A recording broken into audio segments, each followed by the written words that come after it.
Hello दोस्तों, कैसे हो? मैं आज आपके लिए नई वीडियो लाया हूँ आपके अपने चैनल गिरीश माधव टेक में। दोस्तों, आज की वीडियो में हम बात करने वाले, जैसा कि मैंने आपको पिछली वीडियो में बताया था एलओडी के बारे में, तो आज दोस्तों आपको बताने वाला हूँ foreclosure letter. Foreclosure letter क्या होता है? जो कि मेरा जना बैंक में अकाउंट था, जिस मतलब जना बैंक से मैंने लोन लिया था, तो वहां से मुझे फोर क्लोजर लेटर मिला है। तो दोस्तों, फोर क्लोजर लेटर हमें कब जरूरत पड़ती है? जैसे कि आपको अगर बीटी करवाना है, जैसे कि बैलेंस ट्रांसफर जिसे हमें कहते हैं, ठीक है, बीटी करवाना है, या तो फिर आपको लोन क्लोज करना है ना, और लोन क्लोज करना है, बीटी करवाना है, या फिर आपको किसी और बैंक में, जैसे कि मैंने आपको बताया, जैसे लोन क्लोज करने के बाद बीटी है ना, बीटी बैलेंस ट्रांसफर जिसे हम कहते हैं, ठीक है, जब आपको जरूरत पड़ती है। क्योंकि जैसे कि आपने मान लो आपका 5 साल के लिए लोन है, और आपने भरते भरते आपको 2-2.5 साल हो चुके हैं, ठीक है, और अगर आपको इमरजेंसी में, या फिर आपको रेट ऑफ इंटरेस्ट है, जैसे कि आपका पिछला बैंक का जहाँ पे आपको लोन चल रहा है,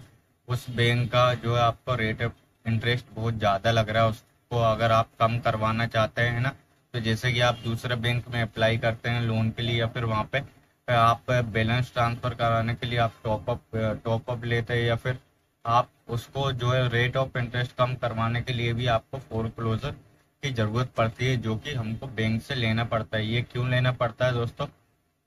जैसे कि हम 2.5 साल हमें लोन भरते भरते हुए, और हमको मान लो अचानक से कि भाई ऑफर मिल गया, कि भाई किसी बैंक से फोन आ गया कि भाई आपका रेट ऑफ इंटरेस्ट कम हो जाएगा, तो हम जो भी हमारा बचा हुआ अमाउंट क्लोज करने के लिए, मतलब क्योंकि पिछले बैंक का हमको अकाउंट अमाउंट पूरा पेड करना पड़ेगा, इसलिए हमको फोर क्लोजर के लिए अप्लाई करना होता है, ठीक है, इसलिए हमको फोर क्लोजर लेटर होना बहुत जरूरी है ना।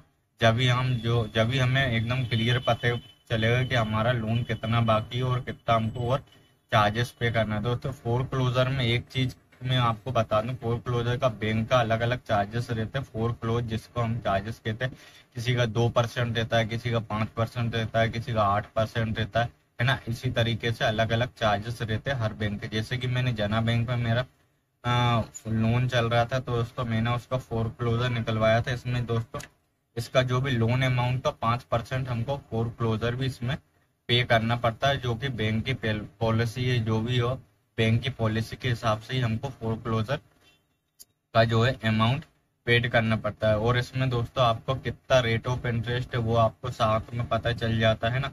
पर डे आपको रेट ऑफ इंटरेस्ट क्या लग रहा है वो आपको यहाँ पे पता चल जाता है। उसके बाद जीएसटी, फोर क्लोजर की जो जीएसटी है वो हमको कितना है, ठीक है, वो आपको यहाँ पता चल जाता है। और टोटल आउटस्टैंडिंग बैलेंस, जो भी आपका लोन अमाउंट का जो लास्ट बैलेंस बताया, जो आपको पूरा पे करना, वो आपको यहाँ पे दिख जाएगा, ठीक है।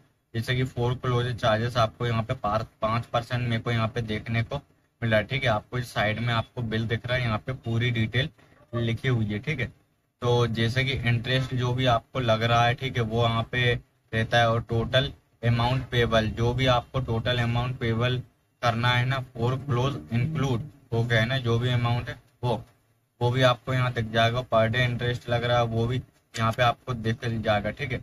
और जो बेसिक इंटरेस्ट आपको लग रहा है, ठीक है, वो भी यहाँ पे मेंशन रहेगा। अगर आपकी कोई भी जैसे पेनाल्टी लग चुकी, जैसे कि चेक बाउंस हो चुका है, या फिर आपका, या आप टाइम पे पेमेंट ना कर पाए हो, यो कि चेक बाउंस हो जाता है, ठीक है। अगर आपका ओवर ड्यू अमाउंट है, ठीक है, वो भी आपको पेनाल्टी बेसिक में आपको दिख जाएगा, ठीक है। प्रिंसिपल बैलेंस भी आपको यहाँ पे देखने को मिल जाएगा, ठीक है। टोटल एरियल अमाउंट जो भी आपका रहेगा वो आपको यहाँ पे देखने को मिल जाएगा, ठीक। उसके बाद दोस्तों नीचे की तरह आपको जो है चार्जेस, जो भी बैंक के चार्जेस यहाँ पे 5% चार्जेस दिख रहे हैं, तो वो आपको यहाँ पे मिल जाएगा, ठीक है। प्री क्लोजर चार्जेस, मतलब जैसे कि मेरा अमाउंट यहाँ पे कुछ 2,09,515 करीब बचा हुआ था। इसका उन्होंने जो 5% के हिसाब से जो भी चार्जेस बताया था, 12,361 रुपये 39 पैसा, मतलब मेरा जो भी जो अमाउंट था 2 लाख के करीब, 2,09,000 के करीब, इसका जो इन्होंने प्री क्लोजर चार्जेस अमाउंट 12,361 रुपये और 39 पैसे बताया था। और इसका जो टोटल अमाउंट इन्होंने बताया 2,10,286 रुपये, मतलब इन्होंने टोटल जो भी बैंक को मुझे पे करना है, क्योंकि लोन क्लोज करने के लिए मुझे ये सारी चीजें, सारा अमाउंट पे करना पड़ेगा, जब जाके मेरे जो है डॉक्यूमेंट, जो भी यहाँ पे पेपर दे के रखे, जैसे कि मैंने आपको पिछली वीडियो में बताया था, लिस्ट ऑफ डॉक्यूमेंट्स है ना, सारे डॉक्यूमेंट्स मुझे मिल जाएंगे अमाउंट पे करने के बाद। जो कि मेरी रजिस्ट्री और जो भी डॉक्यूमेंट्स है, मतलब जैसे ही अमाउंट पे करूंगा, ठीक है, मेरे को प्री क्लोजर अमाउंट का जो एनओसी हम जैसे बोलते हैं वो हमें मिल जाएगी। ठीक है, एनओसी मिलने के बाद हमारे जो भी 15 से 20 दिन का समय लेती है बैंक, जो कि हमारे डॉक्यूमेंट्स हमें प्रोवाइड करने के लिए, वो हमें समय मिलेगा और हमें हमारे डॉक्यूमेंट्स मिल जाएंगे। तो दोस्तों, अगर आपको वीडियो पसंद आई तो दोस्तों लाइक करना, और नए हो तो हमारे चैनल जरूर सब्सक्राइब करना। आज के लिए इतना ही। जय हिंद, जय भारत।